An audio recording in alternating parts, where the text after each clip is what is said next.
Hey, today in our video, the humankind. As I said before, today we're gonna be reviewing the humankind. So, the essence of the civilization begins in a familiar way. To solemn the orchestral accompaniment, the future leader of the nation selects the condition for his future people, sets the size of the world, the speed of the game, the difficulty, which primarily affects the intelligence of artificial intelligence, and of course, sets the numbers of contenders for the title of the ruling empire. But the underlying culture has not been offered, it will have to be chosen a little later. And finally, the great path of our state begins. It is the Neolithic era where nomadic tribes are looking for their first home, which will someday become the capital of the whole world, or enslaved province for a more powerful empire. So in the main menu you will find unexpected elements for the global strategies, the customization. For my taste, playing for a leader created by yourself under a self-chosen coat of arms is much more interesting than matching existing leaders to your character in real life. Perhaps the aesthete speaks in me, but such trifles influence immersion very strongly. And in the lobby, you can also customize the avatar and character of the ruler. You have to decide on the archetype, beliefs and advantages. Or, I advise leave the fields untouched and return to them after the first successful game. After the game, there will also be an opportunity to enjoy the success. Humankind has trophies and achievements.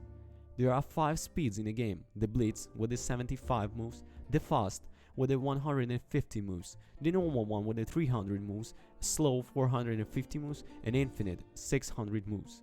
This is such a finite infinity the authors of Humankind accidentally raised an untouched philosophical vigilant. At the odyssey of the people under your rule begins in the Stone Age. A tribe of hunter-gatherers wanders around the map in the search of something useful. Either they manage to collect food, then acquire new knowledge, or discover a miracle of nature, such as for example the Great Barrier Reef. Each find gives the bonuses. The same food increases the size of the tribe instead of the squad. 2, 3 and so on appear. And all this happens even before the foundation of the first city.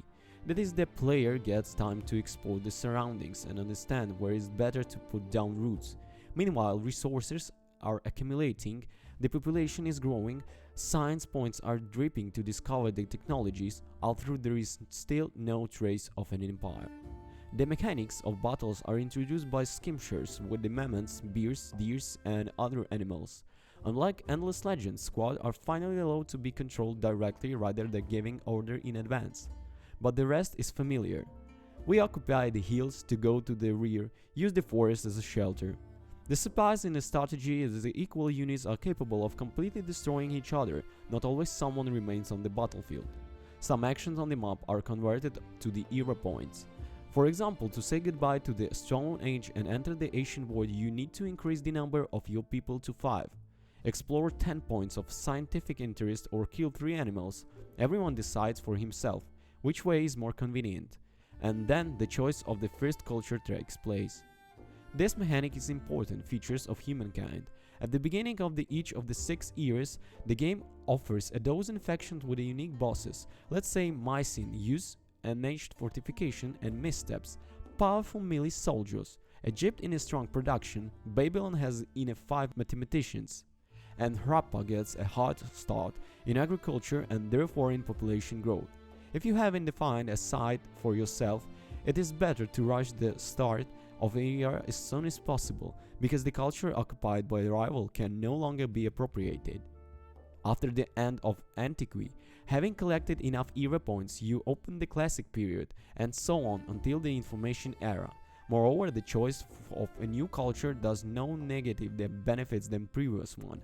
You can start building an empire from the same Harappa, then switch to Rome or Greece, but the initial increase in food will not go anywhere. Just the others will be added to some advantages. On the other hand, no one bothers to abandon the chain of cultures and stay at the same stage of development. If its bonuses are enough for you, there are more than 10,000 such combinations available in the game. Humankind is all about the stability. Each era you have a difficult choice for which civilization to play. Of course you can stay the same, but more often it's more interesting to combine development on the go. Path with the humankind through the eras was quite unexpected. In the name, tribe turned into Babylonians.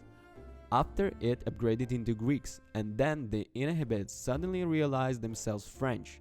Realism in the game is not to be expected.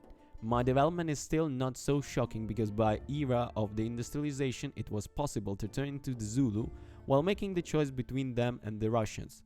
The latter, by the way, easily evolved in the USSR. The main thing is to get the present. The head is spinning from the such transformation, but there is definitely a charm in this.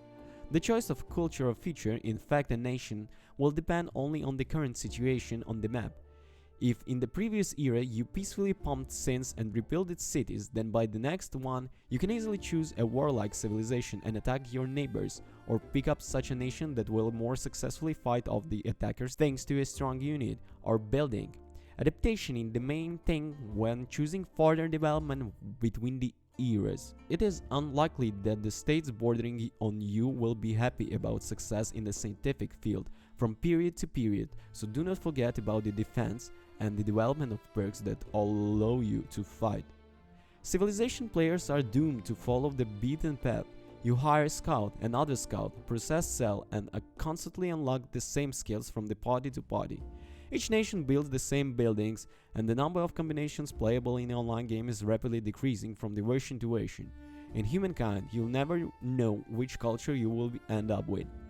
Even if you have a plan, your opponent will always be able to take away the desired nation by entertaining the era one turn earlier. In addition, due to this flexibility, replayability also increases. The developers have promised 1 million combination of the crops, so you're unlikely to have time to get bored. I'm not going to delve into the mechanic and spoiler the game. I believe that humankind will undermine the creability of civilization, at least in the community of hardcore strategies. Many will face a difficult choice of what to kill the weekend for an old game or this bright new product. Yes, it will take weeks to figure out the intricacies, and even cooler, even in companies of different skill, everyone will be approximately equal terms. It is also important that the game is simply beautiful. This is also flexible graphics, which is calculators will put on minimum salaries and only Boeing at minimum salaries at the music accompaniment which was recorded for Amplitude Studios by a real orchestra. A narrative event that add to the game and customization that to which you feel the involvement in development of humanity on the screen. Humankind turned out to be very soulful. I don't know how cool it will be in the hands of professional strategists, and I'm not going to say about the current balance. For this you need to test the network games, but I feel that this regard, the standard civilization which has to be finished by the hand of the modders will also remain far behind.